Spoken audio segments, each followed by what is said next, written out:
जय श्री श्याम भक्तों, स्वागत है आपका आपके इस चैनल में जिसका नाम है भाव आपकी स्टोरी मेरी।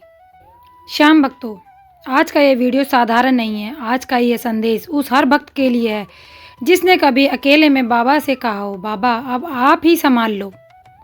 श्याम भक्तों, बहुत कम लोग जानते हैं कि अगर हर महीने की एकादशी पर एक विशेष भाव से ज्योत जलाई जाए तो स्वयं घाटू श्याम अपने भक्त के घर साक्षात पधारते हैं।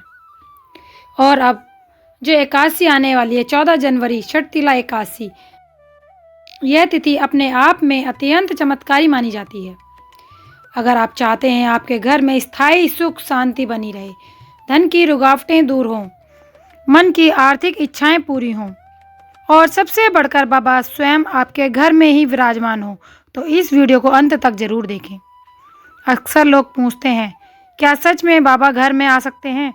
तो इसका उत्तर बहुत सरल है श्याम भक्तों, जहाँ भाव सच्चा हो वहाँ बाबा स्वयं खींचे चले आते हैं। श्याम भक्तों, श्याम बाबा किसी भोग किसी चढ़ावे के भूखे नहीं, वे केवल आपके विश्वास और प्रेम को देखते हैं। आज जो ज्योत विधि में बताने जा रही हूँ वह सिर्फ एक पूजा नहीं, बल्कि वह आपके और बाबा के बीच सीधा एक संबंध होगा, एक रिश्ता होगा प्यार भरा। तो आइए जानते हैं श्याम ज्योत का रहस्य। जब आप देसी घी का दीपक जलाते हैं तो वह सिर्फ उजाला नहीं करता, वह आपके घर को बाबा की उपस्थिति से भर देता है। इसलिए ध्यान से सुनिएगा। अगर आप चाहते हैं कि बाबा आज ही आपके घर में पधारें तो अभी कमेंट में लिखिए, बाबा मेरे घर में विराजमान हो। तो आपकी सच्चे दिल से लगाई गई ये अर्जी सीधा बाबा के दरबार घाटू धाम पहुँचेगी। श्याम भक्तों, एकादशी के दिन व्रत रखना बहुत शुभ माना जाता है। अगर पूरा व्रत संभव ना हो तो फलाहार अवश्य करें। रसोई और पूजा स्थल को साफ रखें, क्योंकि शुद्धता एक साधना की नींव है। ज्योत को कैसे जलाएं? सुबह, दोपहर और शाम तीनों समय देसी घी का दीपक अवश्य जलाएं। यह दीपक बाबा के आगमन का संकेत होता है। तीनों समय मतलब अखंड ज्योत जलाइए। सुबह के टाइम दीपक जलाइए और वह दीपक शाम तक जलते रहना चाहिए। मतलब एकादशी वाले दिन पूरा दिन और पूरी रात 24 घंटे वह दीपक प्रज्वलित रहना चाहिए। अब मुख्य साधना सुनिए।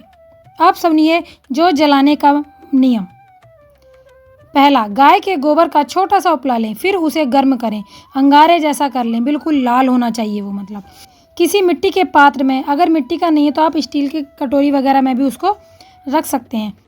उसमें फिर थोड़ा सा देसी घी डालिए और 2 लौंग डालिए। बाबा खुद अपने आप उस ज्योत के रूप में प्रज्वलित हो जाएंगे, खुद उस ज्योत के रूप में आपके घर में आएंगे। और जो आपने दीपक जलाया है उसे भी वहीं पे रखें। अब पूरे विश्वास से कहिए, बाबा श्याम इस ज्योत में आप स्वयं विराजमान हो जाइए, मेरे जीवन की बाधाएं दूर कीजिए। फिर मन ही मन धीरे स्वर में जाप करें, ओम श्री श्याम देवाय नमः। अगर ज्योति की लौ तेज हो जाए या अपने आप प्रज्वलित हो उठे, ज़्यादातर तो दोस्तों ज्योत अपने आप ही प्रज्वलित होती है। अगर नहीं हो तो आप देसी घी डाल के उसको जला भी सकते हैं, लेकिन ज़्यादातर भक्त यही कहते हैं कि हमारी ज्योत देसी घी डालते ही उपले के ऊपर अपने आप प्रज्वलित होती है। और जब अपने आप प्रज्वलित हो उठे ज्योत तो समझ लीजिए बाबा आ चुके हैं। अब जो भी भोग आपने बनाया हो, जैसे फल, दूध, खीर, मेवा, वो सब उसे अर्पित कीजिए। मतलब बाबा को उस ज्योत के द्वारा भोग लगाइए। उसके बाद आरती करें और 11, 21, 108 जितना आप कर सकें उतना बाबा श्याम के नाम का जाप करें।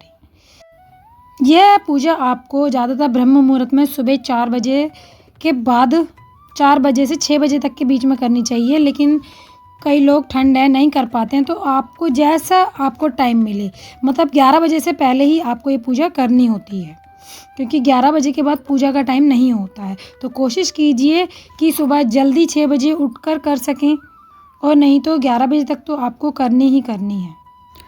जब आप मन से इस तरीके से बाबा की ज्योत प्रज्वलित करेंगे तो उसके कुछ ही दिनों बाद आप स्वयं महसूस करेंगे कि अटके काम बन रहे हैं, घर में शांति का वातावरण हो रहा है, मन हल्का हो रहा है, स्थिर हो रहा है। और सबसे बड़ी बात, आप अकेले नहीं रहोगे, क्योंकि बाबा कहेंगे अब तेरी चिंता मेरी है।